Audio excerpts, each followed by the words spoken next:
ফাহমিদুল আইনে যে অপমানটা করছে, কালকে মানুষ ভাবে যে তাদেরও আইনে অপমানটা করা হবে। ফাহমিদুলকে আনছে, তারা আইনে ট্রেনিং করেছে, তারা দেশের মানুষের স্বপ্ন দেখাইছে যে ফাহমিদুল খেলবে। এই ফাহমিদুল ছেলেটা প্রস্তুতি ম্যাচে 3টা গোল করছে, তার অ্যাসিস্ট আছে 1-এর অধিক। তো এই ফাহমিদুলটারে কেন বাদ দিছে? আমাদের কোয়েশ্চেন এটাই। আর ডিসিপ্লিনের ইস্যু তারা আমাদের বলে হাস্যকর ব্যাপার যে ম্যানেজমেন্টের নিজেরই কোনো ডিসিপ্লিনের ঠিক নাই, কোনো এটা নিশ্চিত যে সিন্ডিকেটের হাত এখনো বাংলাদেশে আছে। তারা আমি যদি সেটা বলি, তারও আগে মেহেদী হাসান মিঠু ভাইরে বাদ দেওয়া হয়েছে, তারপরে ইয়াসিন খানকে বাদ দেওয়া হয়েছে, যে বাংলাদেশের ইন্ডিয়ার সাথে লাস্ট হোম ম্যাচে এশিয়ান কাপে মাথায় ব্যান্ডেজ পেঁচাই গেছে, তারা লাস্ট মিনিটে গোল খায় ড্র করছে। ইয়াসিন খানকে কোন যুক্তিতে বাদ দেওয়া হয়েছে? আমরা ফুটবল জাগাইছি, আমরা হামদারে আনছি।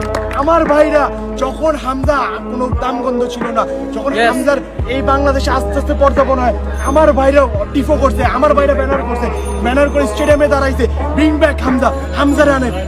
ওই ছেলেদের আপনি কোনোদিন দাবায় রাখতে পারবেন না। আমরা সিন্ডিকেট ভাঙবো, আমরা বাংলাদেশকে একটা উন্নতি পর্যায়ে নিয়ে যাবো ইনশাআল্লাহ।